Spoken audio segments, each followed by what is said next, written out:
With the NBA regular season complete, it's easy to like both the Lakers and the Clippers in their first round playoff matchups. USC football claims big names in the transfer portal. It's just not their thing now. And Freddie Freeman took a seat for most of Sunday Night Baseball. Good morning. I'm James. This is your daily dose of sports and snark for the greatest sports city in the world, Los Angeles. This is the faithful Angelenos morning report. So it's April 14th, 2025. Welcome back to the Sanctum Sanctorum of LA Sports. By the time you see this clip, I'm going to be on a plane heading north for work, which totally sucks. I will also be landing in Portland where they will be claiming that their victory over the Lakers yesterday meant something. So, whatevs. Do you like being in the know about LA sports? Well, if you do, clickety-clack the like button. Clickety-clack the subscribe button. There's a notification bell. Hit that. It'll let you know when we drop new content. Sharing is caring. Let people know we exist, and by all means comment. Now, before we go through the news and notes, just to let you know, we've got the scoreboard back here. Feel free to pause the tape if you want a closer look at what went on yesterday. By the way, special note about this Kings-Edmonton game. Stop me if you've heard this before. It is a Stanley Cup playoff preview. Blech, 4 years in a row. Big whoop. What do you say we get to the news? Look, I'll start off with the Lakers. They have the third seed, so theoretically the easier path to title number 18. And at first glance, I think the Lakers actually have a pronounced advantage, especially in the first round, because the playoffs tend to get more physical, right? And Minnesota simply doesn't have much of a post threat.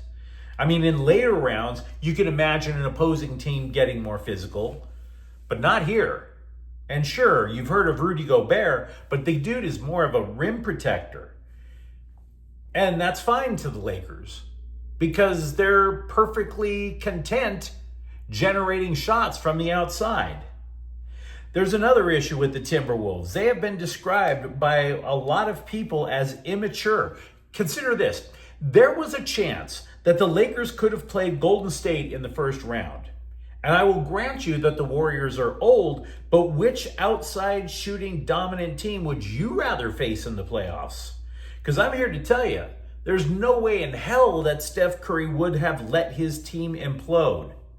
The Lakers, again, they're going to be happy creating mismatches across the board, shooting from their three-man playmaking crew of LeBron James, Luka Doncic, and Austin Reeves.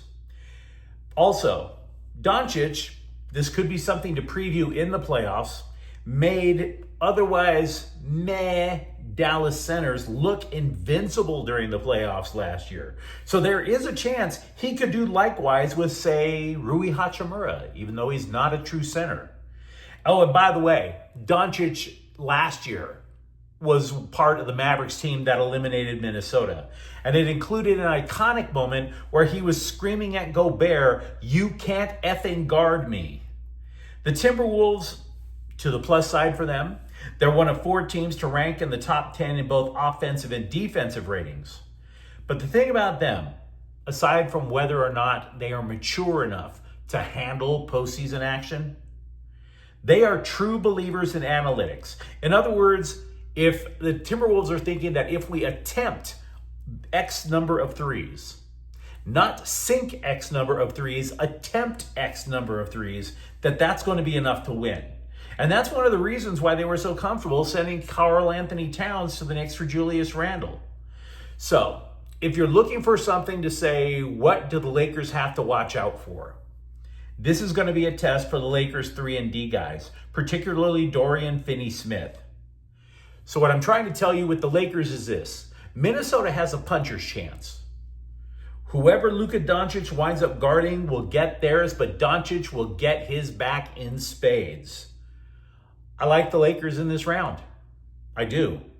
And by the way, this is the first time the Lakers have had home court advantage in a playoff series since 2012. The experience, players who have beaten Minnesota in the playoffs, and the fact that they don't need, they will play. They will create just as many shots, if not more, than Minnesota will. That's the way I look at it. Now, having said that, I'm not going to sit there and clown the Clippers' chances either. It is true that they were risking falling into the play-in tournaments. They had to wait to overtime to make sure that they had their ticket to the regular playoffs punched. But I like the Clippers' chances, even though they're the 5th seed, because Denver is in utter chaos. They fired their coach less than a week ago. The Nuggets are also moving on from the general manager at season's end, which basically means they weren't too keen on how the dude built rosters. Remember, it was only a couple of years ago, Nikola Jokic was surrounded by guys who absolutely blew up during the playoffs, particularly at the Lakers' expense. Well, who surrounds Jokic now?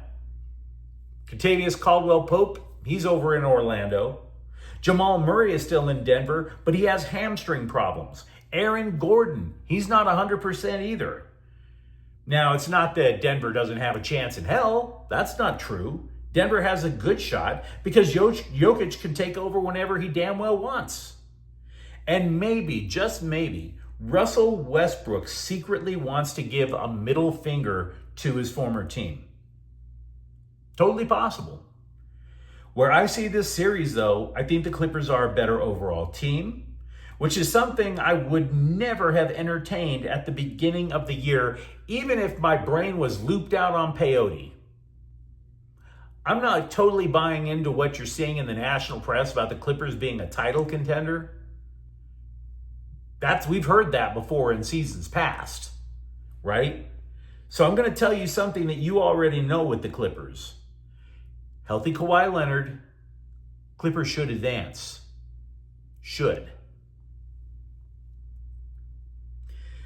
Moving away from the basketball court, we spent a lot of time recently talking about elite quarterback and known leech, Nico Iamaleava, whose gold-digging act wore super thin on Tennessee. There was a report that UCLA was among the frontrunners. Those same reports, by the way, also listed USC on Iamaleava's radar. And other reporters shut that one down super quick.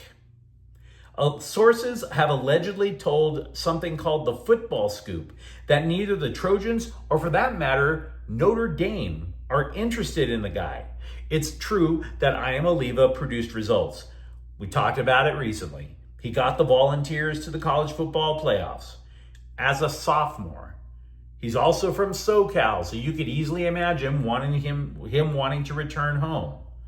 But if I were to guess, particularly with USC, there are some programs who have had a player that just straight up wore them down and worked that last nerve with constant threats of give me more or I'm leaving in the portal. For USC, I'm thinking Bear Alexander was the guy who worked that last nerve. I really am. All that hype, all those demands, zero results. I would argue that Iamaleava could produce results, but is it really worth benching Jaden Mayava and paying through the nose for a guy like we were talking about yesterday who's going to pretty much have his hand out every time the chains move downfield? You tell me if that's worth it. Maybe it is for UCLA.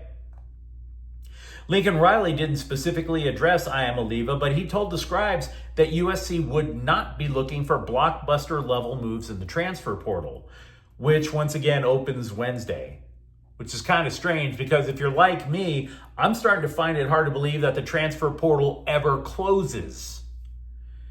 Said Riley, quote, "It'll be different than other years. I don't feel sitting out here that we're missing a whole lot. Just got to keep developing what we have and make sure we have enough depth to make the run we expect to make," unquote.